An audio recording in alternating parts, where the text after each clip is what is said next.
Okay, I believe we should be good to go. Now,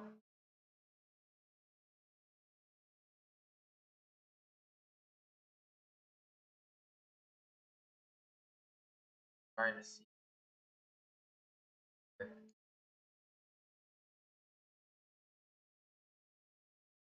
Okay, great. I believe that's fine. All right, welcome everyone. This is the first episode of Omchain DevLog. I'm Osman Kuzucu, the CEO of the Omchain project and one of the big devs who is working on the blockchain and smart contracts of the project. Today we're here for the first devlog of Omchain, and I'll be talking about the differences of different consensus algorithms and one new product that we have been working on, and the second one that we have already built, but the second one needs a little bit improvement, so we'll be talking about that as well. And in general, we'll talk about smart contracts and how we are seeing the Web3 space. Before we get started, I want to make sure that everyone understands our vision, especially about blockchain. Because right now, if I go through EVM, like let's say chainlist.org, right? So one thing before we go to chain list and before get started with that one, um, first of all, we are being communicated that blockchain applications should be decentralized. Uh, Personally, I don't believe that because I believe blockchain applications can be, however they want, like however they are, or people can utilize the blockchain technology however they wish. Because decentralization is not the main reason why we use blockchain. Because blockchain provides us a way. It's also not that it's distributed, because there are ways that can be distributed. There are technologies that are distributed, but is not using or like are not using blockchain technology. So our main motivation here is that we use blockchain technology so that we believe the products that are utilizing our blockchain or any other, how do I say, public blockchain, can be traced back in time. Essentially, that means that we want to be able to trace data, because right now, as you guys as people watching this video know, that the main problem with data is we don't know if it's real or if it's not. Right now, if you look at it, if like let's just you know so here and wait, so it's basically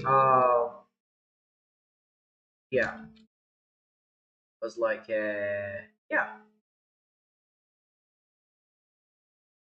So let's just see I'm here. not more. So this guy Is says not that real. Well, this is at not least Morgan in Freeman. contemporary terms, it is not. Right now, I can understand that this is not Morgan Freeman, because their twitches and everything, and like you can see the face. Yeah, I can pretty much understand that this is not Morgan Freeman. But as you can see, it's not bad. It's like I can understand. Maybe you guys can also understand that this is like not Morgan Freeman, but I'm 100% sure there will be people who will think that this is Morgan Freeman. So that's why we believe that we need a technology that allows us, how this how did this video end up here? I don't know. I don't know who created this video. I don't know if it's recorded by Morgan Freeman. We don't know if it's even uploaded by Morgan Freeman, or like if it has any relationship to Morgan. We don't know anything about it. So we just go to YouTube here, and then we just type some like deepfake new AI on the search bar, and then we see one video that says this is not Morgan. This is at most what we can see, and from the YouTube's perspective, most probably they can see information about who uploaded the video, and perhaps if the video has some metadata built in it, then they can maybe see which programs were used when this video was being recorded and so on. So all in all, we don't know if it's related to Morgan Freeman or not. There is no way for us to trace back that data. Right now we're talking about tracing back shipments, deliveries that we're having in our homes. If you buy something from Amazon and then it's being delivered to you by UPS, and then you staring at your, or like I keep staring at my phone and I keep tracking where's my package. So right now, the reason why I'm checking my package is, at some location, or the reason why I'm wondering where is my package is that package is valuable to me because maybe I bought some headphone, maybe I bought some phone, maybe I bought a shirt, like a sweater or a gift to some loved one, because it has a value. So the reason why we track things is that it has a value. And we believe that data is going to be one of the most, how do I say, valuable things in the future. Even right now, we know that big companies, big technology companies, can analyze data, can use machine learning, and can understand what exactly we want. I believe everyone who's watching right now had moments like, you were talking about something with one of your friends, and then you suddenly mention about, dogs. You suddenly mention about something that is totally unrelated to you, like ATMs, or like banking machines, whatever they're called. And 2 days later, you start seeing ads related to banking. That's because those companies, they analyze your voice, they analyze what you're doing, what you're browsing. I am 100% sure and somewhat know as a fact that Google knows what I am going to be eating tomorrow, but I don't know. Because Google has the data about what I have been eating for the last few months. Google knows my purchases to some extent. Google knows what I am being interested in. Google knows what I am looking for. So Google can predict that I am going to eat like pasta tomorrow. I don't know that. I personally don't know that. Maybe maybe my brain knows it. Maybe my subconsciousness some kind of feels it, but I don't know about it. That's why the data is going to be more valuable in the future, because when they know that what you're going to be buying, and when there are options, like let's say you're browsing for cars and you wanna try to find a car for yourself, and you're not sure whether you should buy a Mustang or like something Italian. So when you're looking, that Google knows that you're looking at, and if Ford pays more money than the Italian car manufacturer to Google, or like any other company out there, could be Facebook's Meta, this could be Twitter, this could be any other social media platform where users are ads. So if that company pays more, then users start to see more of those ads. And when users start to see more of those ads, they actually start buying more of those items. So with the power of advertising, Google can, by analyzing your data, tell you a Ford Mustang while maybe you were looking to buy some Italian car.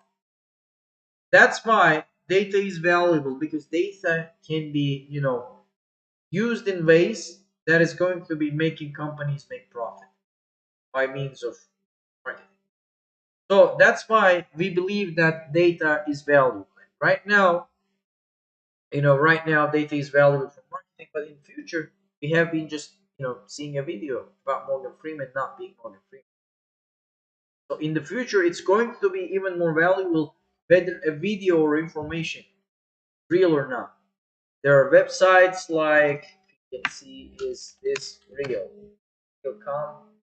Uh,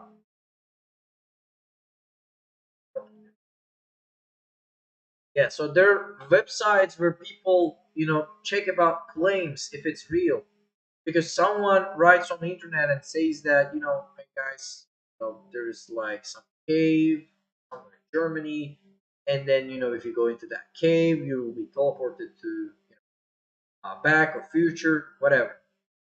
But there is no way for me to verify that information, and I don't know the source. There will be some time coming in the future, and I believe it's soon, We will be trying to find genuine data that is not generated by AIs, because right now AIs can also generate data. Let's just look at that. AI generated images. Look at this. Um, let's just go here. Gallery. Look, all of these things are generated by AIs, which eventually means that if the AI can generate those images, those pictures, those drawings, if AI can do that, and AI can in the future, fake a text message from our moms and, do all sorts of things, make like conspiracy theories on it. We don't know. We don't know about it. So that's why we believe that the blockchain technology here can give us the power to trace data. It can give us the power that we can authenticate the users, because if you can go to, for the Omchain.io here, not now. I am seeing how this data, where is this transaction coming from? I can see that it was indeed originated by this user here by clicking the wallet address here. Let me just quickly open the. I can see the amount of tokens they're holding. I can see the amount of transactions they have made, and I can see that 5 months ago they started using this blockchain. First time 5 months ago they had an actual transaction originating from that account, and then I can see all the actions, staking actions taken. If I can trace back that data right now, that financial data, that transfers of tokens, information related to that data, if I can you know if I can trace back all those data right now, there is nothing stopping me from utilizing blockchain in a way that is going to be tracing the data that we're seeing. This platform right here, let me just quickly go here. Main reason why we have Vol here is that, look, there are people who are writing things on the wall. There are people writing texts, and I can literally click here, and I can see someone literally said Omchain is future. I believe you. Team. Then I can just copy that, and then I can paste it here, and then I can click the address of the account, see the time that they have used the blockchain technology. If I can go to the accounts page, I'll tell you when did this person write all, or like,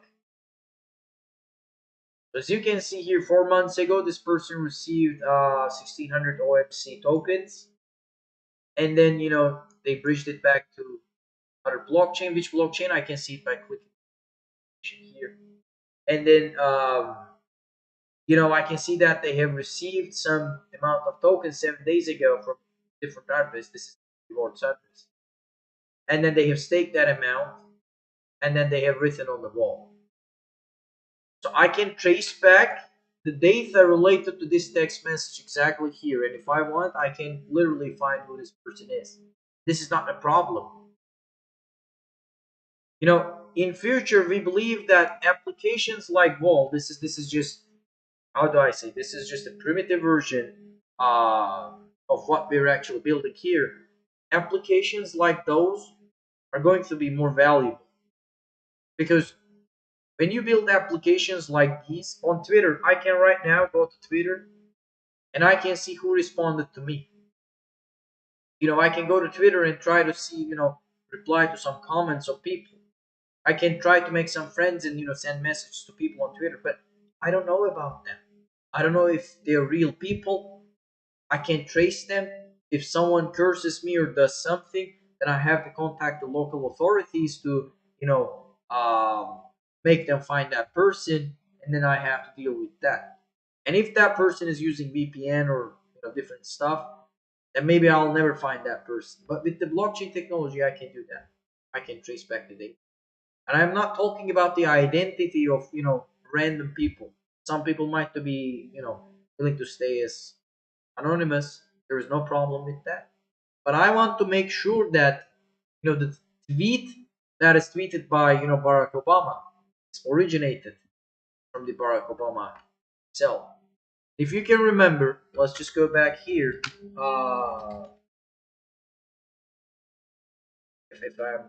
I'm not, let's just go here. Um, if I can go here, let's just go to Google. By the way, I have two screens to display here. So if I'm looking here and I'm talking to you, I'm just like at the screen as you're seeing. If I'm directly looking at you, that things. So Barack Obama Twitter. So if it was okay, let's see. Let's see here. There any? Okay, yeah, that's the one. So imagine you're sitting at home following Barack Obama, previous president of the United States, and then you see some tweet that says, "I am giving back to my community due to COVID-19. All Bitcoin sent to my address below will be sent back double." So it means that if you send $1,000, you will send back 2,000. And then there's a geographic address, and it says like only doing this for the next 30 minutes. Enjoy. So you're seeing this not coming from a fake account. It's coming from an official account. It's literally coming from the Barack Obama's account. You see, Bill Gates' account, and they're like many other people. Look at that. Uber, Apple. You see, it's simply because there is one how do I say point of failure. It's a Twitter. If you can hack Twitter, you can make people believe whatever they want. Because it's especially interesting. Ukraine asks for donation. Twitter, let's go. Go to Google again. Um, Ukraine asks. Yeah, yeah. So imagine a situation where you're seeing, uh, this is being tweeted by the Barack Obama. You're seeing that one, and then you're seeing another tweet that is tweeted by the Ukraine official. So how do you know if it's not fake? How do you know if it's genuine? How do you know if it's real? Because there are things, you know, they're like literally we have seen it. Literally we have seen. Let's just go here. Yeah, this one. You're watching this one. This is not Morgan Freeman. If Morgan Freeman tweets that and then uploads a video, would that be enough for you? That's the problem. It's not enough. So that's in some way we should be able to trace all that data. We should somehow authenticate information on that website, and that's what exactly we're doing here. This message here written authenticated by the blockchain technology. That's our vision. We believe that blockchain technology should be utilized in that sense and not like simplify stuff. Of course, it's like the how do I say the sugar and the sweets of the blockchain. They're the first how do I say initial adoption started with DeFi products just like Bitcoin because there were no Bitcoin and we wouldn't be talking about blockchain. So Bitcoin came first, and then people said, okay, we should have something like blockchain computer that is right now Ethereum or technology of that's why we believe that it's okay to build DeFi products, but in future we'll have solid use cases for blockchain. So now uh, it comes to proof of stake versus proof of authority, and it comes to understanding the consensus algorithm. We'll come back here. So first, we understood why we're exactly building things in blockchain, why we're using blockchain, why we're utilizing blockchain. It's important to understand our vision here because we're not looking to deliver some DeFi products. We're not looking to make some games or things. Of course, we might build those things. There is nothing wrong with them. It's not like, if I am working in a, how do I say, woodworking shop, I might be building houses made of wood, or I might be making like, Pinocchio made out of wood. Sometimes we need some fun in our lives, and if it sells, then there is no problem. But our vision is that we believe that blockchain technology is going to be essential in the future, especially for the people, not only just for financial transactions, but for tracing back the data. So that's the blockchain technology. That's why we're using it. Now it comes to the point of different consensus algorithms. I want to take you guys back to you know let's down archives October 2008. Let's see here. So first, and then let's just read it. So this guy says here, I'll just be well back. So this guy here says, I've been working on a new electronic cash system that is fully secure, no trusted third party. The reason why he says that is like they say that, whoever Satoshi is says that. The problem initially for them was to find a way that they can transfer financial value without having a trusted third. It was their problem. Cryptography was their problem. They wanted to share information in a private way. They didn't want some third party people to see that. It was their problem, and that's why they came up with, peer to peer electronic cash system. To solve that problem, they didn't want, some central authority like government to be facilitating the transactions. They came up with technology that is peer to peer network that utilizes timestamps and then like work on hash based work, all sorts of things. And then you can read the paper here. That was their problem. And the problem I'm indicating here right now is not that problem. We have already solved that problem. We already have, distributed, if not decentralized, networks. You can already send, Bitcoin to each other, but to that extent, let's just Bitcoin our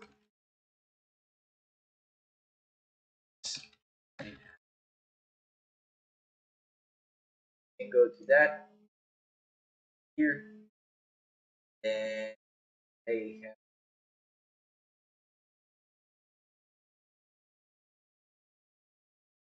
basically, as you can see here, this is the distribution of the mining.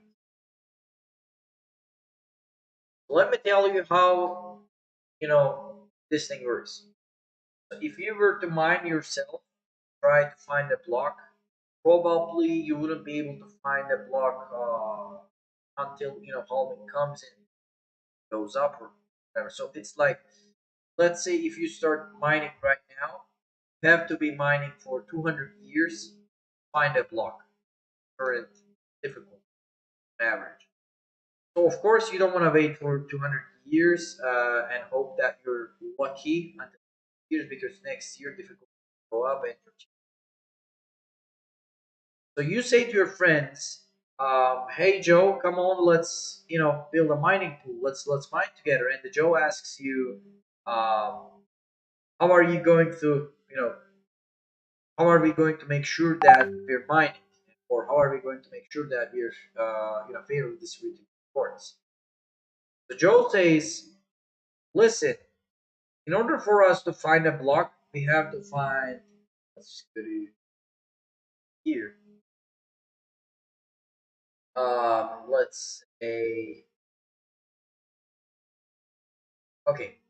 So Joe says here, let's just hypothetically speaking, Joe says in order for us to find a block, we have to do 1 million hashing operations. We have to each try 1 million, 1 million I try, 1 million you try, 2 million tries at the end, and we find a block. So Joe says instead of doing that, let's just try to find a hash that is not starting with that many zeros, but only that many zeros. And that could be achieved, let's say mathematically speaking, 16 possibilities times 4. Joe says, like, instead of trying for a million times, each one, let's just try, 65,000 times, and whoever finds a valid share, that's what it's called on blockchain. So whoever finds a hash that has like four leading zeros, we will count it as one share. So I try for 65,000 times, I find one share, and then I put it in the pool. Joe tries, Joe puts it in the pool. So whoever has more hash rate puts more and more shares in the pool. Mathematically speaking, eventually there are enough miners in the pool. Someone's share starting with four zeros will be followed up by another zeros, and it is going to be a valid block. And that reward is then by distributed by the pool operator here, totally centralized pool operator here. Now I, as a single individual miner, might be trying to mine in a pool, and if I don't get paid enough, if I feel like I'm not fairly being paid, I can look for another pool. The problem there, I can pool with other people, parties, with websites, but they're like pooling, push pool via BTC, F3, F2 pool, and pool. So they're like three, four, five different operators. Actually, has more than two. So if one of those pools does not act honestly, then I can literally, change my pool. But if five of them cooperate together and they don't act honestly, then I have no way of beating with them because, as you can see here, they already formed up a cartel here. This is literally what a cartel is. That's the current situation of the crypto mining industry. It's not a bad thing. In my opinion, there doesn't have to be like tons of different rules, people trying to mine. It's okay if we can regulate and control that. They're not collaborating in hell, perfectly fine because gives some options, tools, and and it's actually if I can go here, remember here. So one thing here, let's see. Okay, yeah. So this is actually the Satoshi's vision too. I mean, he never said the word decentralized. He just said at first most users run network nodes, but as the network goes beyond the point, it will be left more and more to specialists, server farms, specialized farms.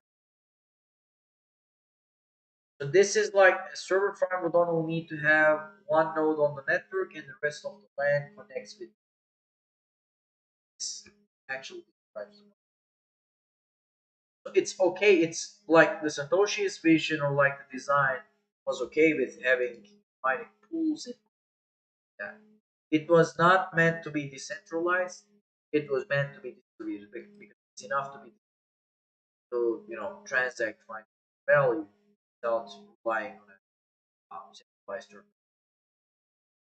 So that's the state of proof of work. Right now, Ethereum is trying to go to proof of stake, but if you can do their wallets or balances, if you can go, if you top accounts by look, this is the ETH to deposit contract that is wrapped Ether. This is like in Kraken as 1.75%. This is like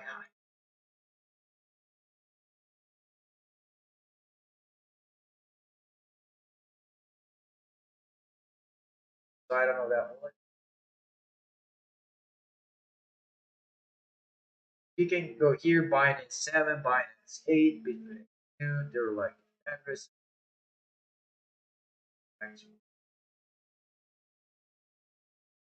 So if you can see that if we're talking about staking in Ethereum distribution, most of the Ethereum is already held by those accounts.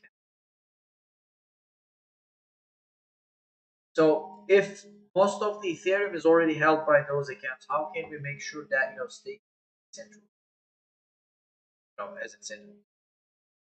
There is no way for us to have staking advisor distribution.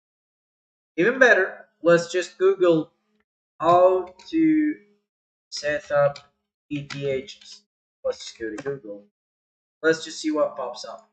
This is the first time I'm doing it. How to stake ETH pulse. Let's see. Ethereum to staking Coinbase.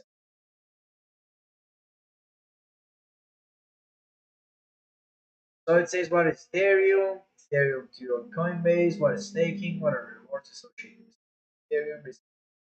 So this exchange, the thing that pops up first, other than those ads,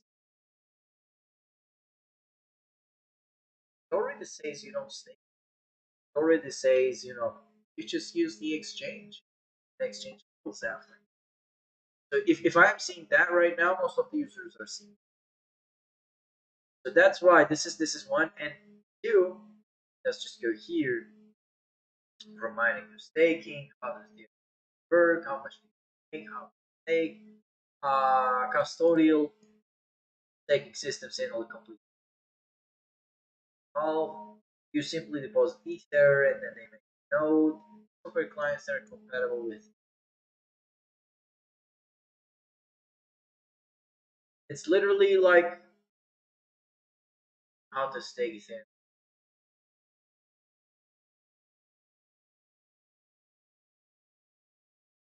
Create a Coinbase account,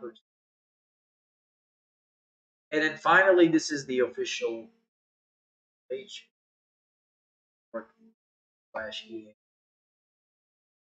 Solo home staking, most impactful for all who works trustless.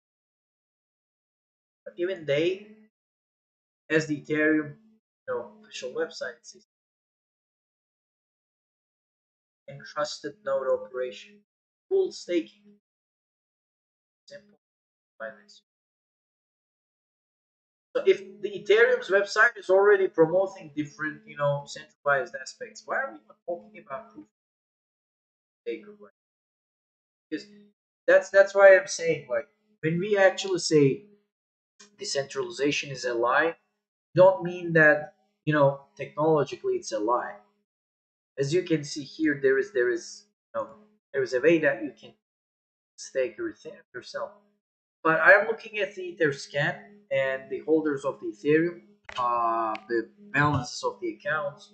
I'm going back to the official website. I am going to Google and see two Coinbase ads here. Then I'm going to the official websites and seeing more options. Three of them are somewhat of my stuff. That's why I am saying, even though those technologies from the coders or like developers perspective might be proposing us not decentralized but distributed solutions, could be decentralized if project is fairly launched or like fails, um, or like there are different mechanisms like you authenticate people with fingerprints or biometric information or I don't know, and you give them like some tokens equally and then do some sort of operation. But as long as these tokens are both unsold, whales are going to acquire the tokens if they believe in the value and project, and because they require more and more tokens, they'll be staking more and they'll be making money making the. Even then, even if you're solo staking your Ethereum, go here. Let's see, staking as a service. Still, there are comparison. Get some hardware. Client, I am like that. it's still making me look. Applications written by someone. So if I don't know anything about coding, I might be. That's why I'm saying decentralization. Uh, not a lie. Let's just. But it's just how do I say? It's just a concept that sells right now. That's it. Because people, I'm often seeing things like people say we are going Web3. Okay, yeah, we are going decentralized. And I'm like, okay, you might be going, that's but I'm not. And then they say we're playing a Web3 game where we own the data. And I am like, number one, you don't own the data because a Web3 game has technical standpoint no difference in terms of data storage than a Web3 application. So if some website like let's go this let's go to Decentraland. So I have let's say some tokens, some things I have planned and I believe that it's guys. What was that? I should be there. Okay, so uh, okay. So I'm looking for Decentraland domain address. I am seeing that it was in 2014. It was updated in 2019, and it is going to expire in 2020. People see that Decentraland is a decentralized land, and you can invest, and it's going to be like future.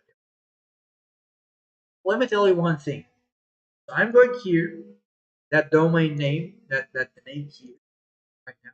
I am doing a who is scan here. This is basically like this is a website which shows information about the domain. So I'm going here. It says that this domain was registered by namecheap.com. Okay, that's it says like contact phone. It says like registering state province. I'm a city. Sound right. And then I go back here. So buttonflair.com.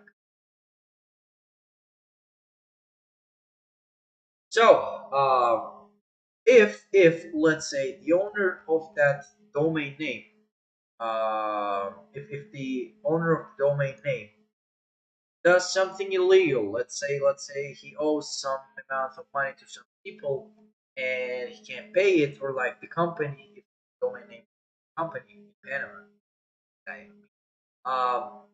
then if that company does bad or owes some money to some people, then domain could be seized by the authorities.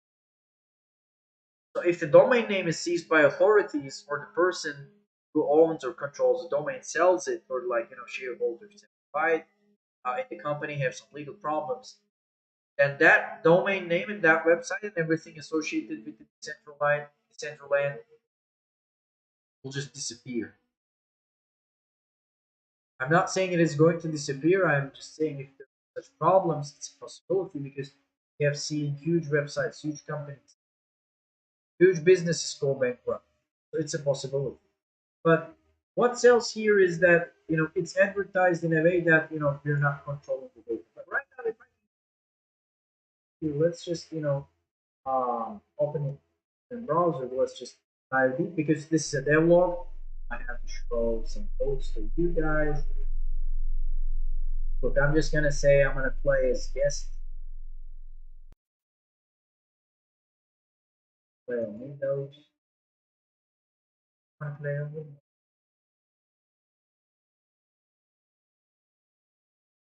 Because let me explain again. I have two displays. When I'm looking at here, I actually browser that you're seeing, and when I'm looking at it, it doesn't even let me play. Yes. So look, I just go here, and they're like, look, they're on the queries here that the things are. Look, it says it's Really look everything here, character here, dismiss.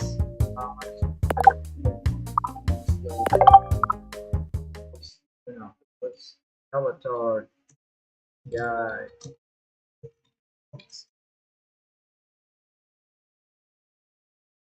I know.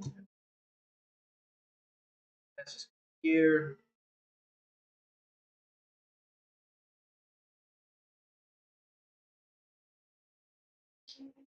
Okay, so the thing is being advertised as if it's decentralized, but look, once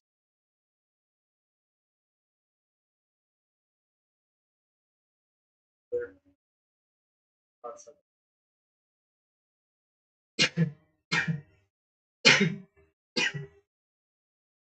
Okay,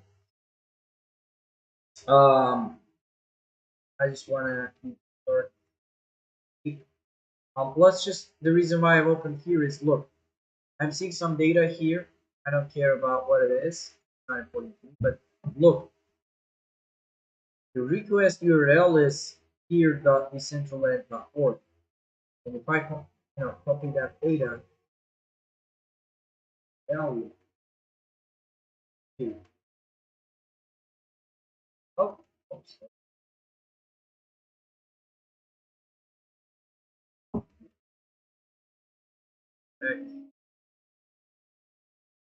So I can see the IP address associated with the server. So eventually it means that it's coming from a server, and the server is that again. Oh, layer.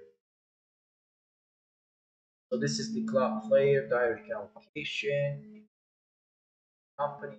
This is actually not the Cloudflare service, but Cloudflare is a company that is providing firewall services. So basically, you say that my domain redirects to the Cloudflare, set up an account on Cloudflare, and there you go, domain actual server, so that I, there are ways to work around that, but I'm not doing that today. Anyway, what I was saying is that this game is entirely being loaded from the Cloudflare server. There's no decentralization. Everything is being loaded. That's why I believe that there is no such thing as decentralization because most of those services and platforms are already Amazon, like Google platform, different providers.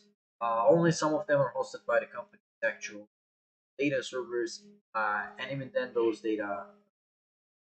that data is owned by the companies. It's essential. So let's wrap it up.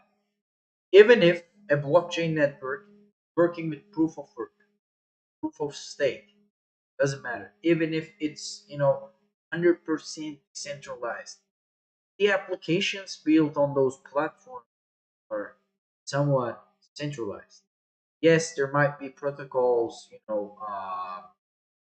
like DYDX or like Uniswap or not a cash platforms, but when the regulator needs to regulate them, they block all the ways in. They're like there is no way to stop the regulator from disabling access to those platforms or protocols or websites. Uh, and two, not everything has to be decentralized. So I don't understand. Like if I'm expecting to get a parcel, like I'm expecting someone to deliver it to me from Amazon, why it has to be decentralized? All I have to make sure is that Amazon has shipped it, has processed it time, and it's going to be delivered. I can scan a QR code or something of the product Amazon and make sure that it's legit. It's nothing has changed about the nothing has changed on data that is associated with the product that I. That's simply enough for me. Let's just go back here. Yeah, Bitcoin blockchain was designed in this way because it was their need. And Ethereum blockchain is some sort of being designed as a decentralized computer network. I can see decentralized blockchain based computer. This is Ethereum small team. Um, but again, it didn't work. We have seen all the applications even for the staking there options because they also know that it's too hard for them. That's why let's just come back to proof of authority. So that's why put yourself at some company's shoes. Let's say you're UPS, okay, you're delivering parcels, and you want to use blockchain technology, have traceable data, customers. That's fine. Um, one thing you can go and try to announce to the world that you're delivering a parcel. Second thing, you can collaborate only with yourself, shipping company, and the items manufacturer, perhaps, and the website or like the Amazon itself selling the product, and you could have a software. You could start some software when you're ordering some product and make sure that nothing has changed on the blockchain or block reorganizations. Nothing. Time you ordered till the time you. What's important for you is that within that time frame, no block reorganization happens. That's what you need. That's what you need. You don't care about like whether block reorganization happened in the past or going to happen in the future. What's important for you is that from the moment that you ordered till the moment you got it delivered, nothing has changed. And actually, if you think about it, it's resonating with life because right now, um, let me show you let me show you my keys. I have some keys here. If you can, I make sure that my door is locked every day and I am doing everything right. This is what I'm making sure of. I make sure that my lock works and I'm locking the door. And the person who rented their house to me, making sure not every day or every month that I'm paying my rent and not damaging the apartment. So once a year, they come and they check the apartment. They don't check whether if I'm locking the door every day because it's not necessary. But it's not. They put some, deposit fee. I give that up front. Apartment.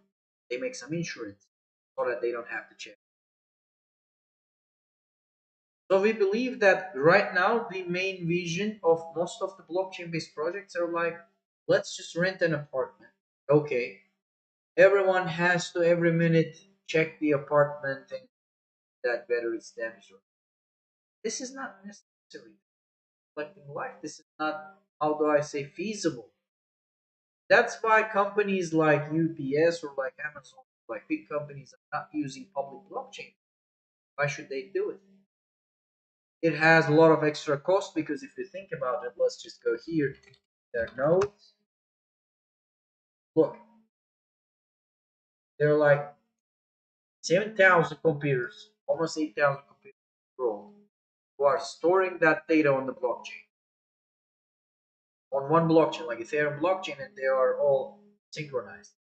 So when you're doing a transaction, paying for a transaction, you're actually paying for same data to be stored on 7.9 thousand different places, 7,900 different. So it's I am trying to understand if my $100 worth of transaction is worth to be stored in almost 8,000. So if you think about those things, if you think about the adoption right now, largest, let's go to Google because biggest blockchain application, blockchain, uh, look, look, blockchain in money transfer. Right now, VisaNet can process a lot much transactions that blockchains do, but It's not peer to peer. It's not distributed. So I'll accept that answer. But again, look, circle. So it's also another thing that we don't understand about this information. Like USDT seems as distributed or decentralized, but the asset back USDT decentralized. Anyway, blockchain smart contracts. That is not a product. This is some programming. Blockchain and IoT. Um, cybersecurity risk in IoT devices might be some. Can IoT come back? No.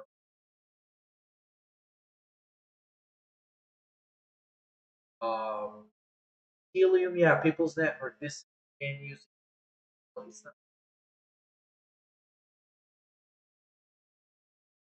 So all in all, if you can browse all those websites and see top 15 application lending, there is no how do I say money transfers right now heavily adopted. Very loose. Financial exchanges, if you count those lending, not in the sense of conventional lending, but insurance. There is no how do I say real life product, real estate or real life product, personally real life product. Both things if you count on both things, yes. Government benefits, there is no real life use case. To share medical information, there is no. Artist royalties, yes, it exists, but it also exists on the NFTs. Only does not exist. Somewhat exist, and it will exist. None of those applications are like how do I say solid use cases. We'll just try to make up use cases. Let me share in how do I say memory with one of the largest IT companies in the world when they come office. uh, we were talking about blockchain, and I asked him, "You tried, building stuff with blockchain, right?" He said, "We tried to build something like NFTs of luggage or something like that, so that they can transfer luggage, the ownership or the custody of the luggage from Lufthansa to Air France during transit flights." And they said that it had like no benefit or whatsoever. It was making things much more harder than. So they just said like blockchain does not have to be used there. That's why you're not sharing the same vision. That's why we're like openly communicating. Even that's why we're doing the first of the DevLog here today. That is going to probably fine. That's our vision. We believe that a distributed peer-to-peer blockchain is necessary for financial transactions. We believe that some sort of decentralized EVM is necessary. You can say decentralized exchange, but we believe that centralized blockchain solutions that are how do I say auditable, which means that any user is run a node, make sure that the authority in that blockchain is because any user right now can run an on-chain node. It's like you only have a server that has space. You can start synchronizing all the blocks, and you can make sure that I am not changing the contents of the blocks. You can make sure that I'm not doing that. And I believe that's what's important. If one person or the participant of that system, or like if you're running a hospital, if the patients who are currently getting examined in the hospital are making sure the hospital records, employees are making sure, and if the government officials are making sure that nothing is changing on the hospital records, that's enough. Not everyone in the world has to know about it. So that's our vision. That's why we're running Omchain, and that's why we're building scalable infrastructure that is cost effective. That's our vision. Um, so Jim said, "How do we change the hearts and minds of the? We can't change. So it's basically one thing. Let's just go to Google again. Favorite website.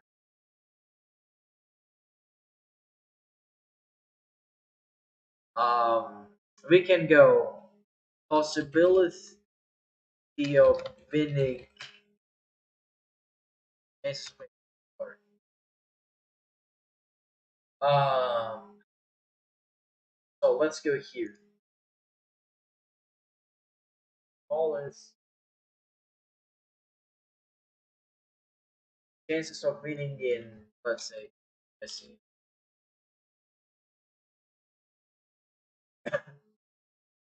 Look, so this if you can go here, why does the house always win?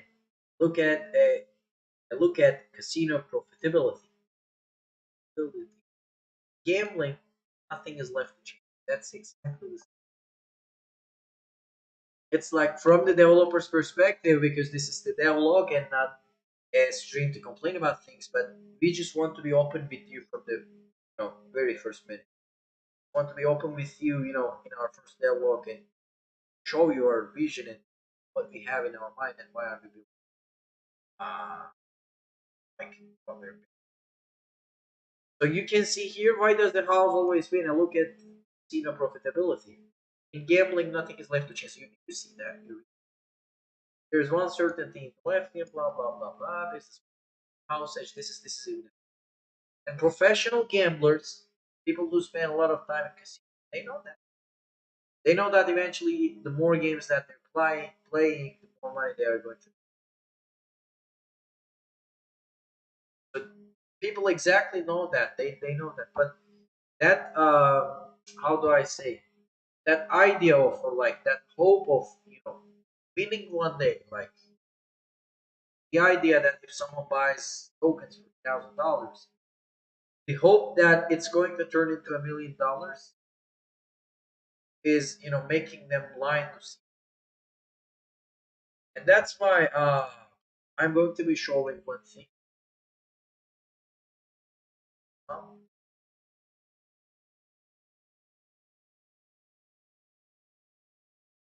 so look, this is,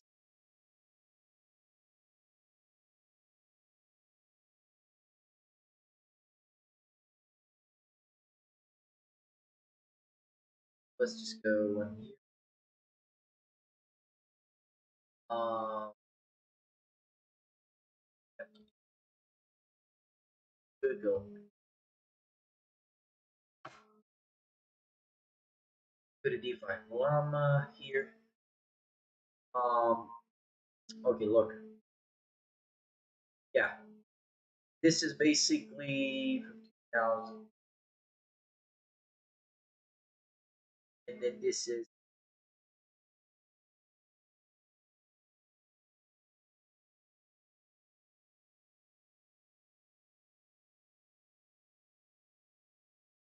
9. Do that.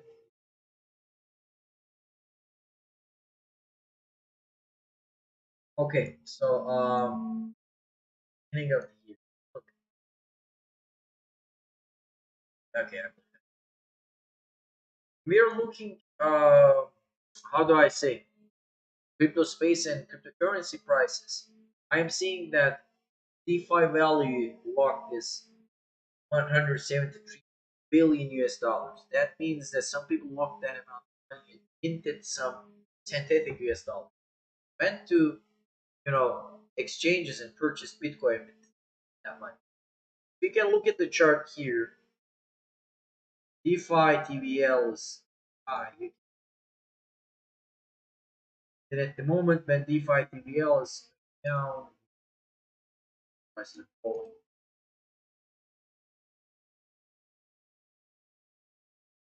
So when you know how those things technologically work, and nothing in crypto is left to lock it. How do I say? Standardized. you have to be focusing on things that are solid. But believe me, if I was the guy who were telling when Bitcoin was like $60, if I was the guy who said, "Hey guys, please sell it right now. It's gonna go down," I would be, I would keep that out option. But as a guy who has been in crypto since 2011, 2012, this is not my first cycle. This is not my project that I'm working. That's why we believe at Omchain. We believe that sustainable things are going to be the things of future. We're always saying here, even though our crypto asset traded here, we are not actually competing with different blockchains. They're not sharing that decentralized, distributed everything is the vision. They're sharing. Let me wrap up and finish with that. KBC.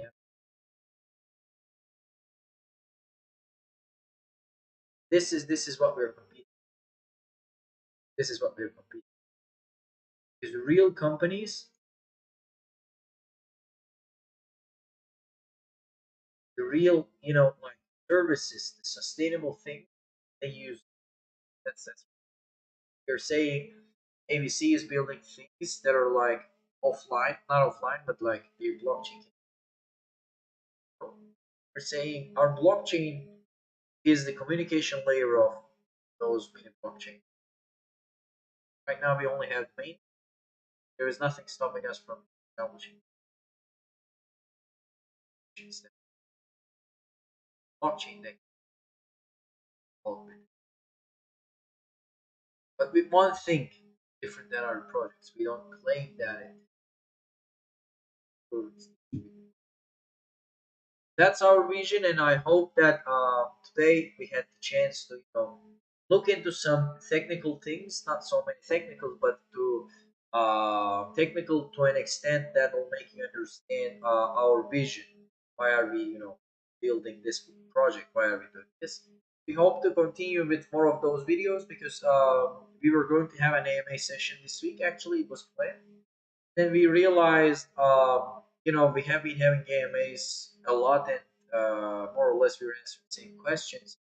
We just wanted to have a live stream so that we can share our screen with you too and talk on real life data, talk on live data. That's what brought us here today, and that's the reason why you guys are right now watching the first episode of DevLog. Jim asked something, but we're already like over time. Um, I hope that this communication or like this conversation should be left to some private time because uh, and we hope to see you guys at the second devlog. Probably we will do those devlogs once a month. This was just an introduction. We will go and look into like things like what is chain logger, why we have built it. We will talk about decentralized or like distributed or like whatever you call blockchain based file sharing system and how it works. We'll go into technical details and maybe we'll go into technical details with how you can run a node and network and potential improvements on the mainnet. You're planning on first mainnet upgrade. Hope to talk about those things in the next episode and hope to see you guys then too. You. Yo.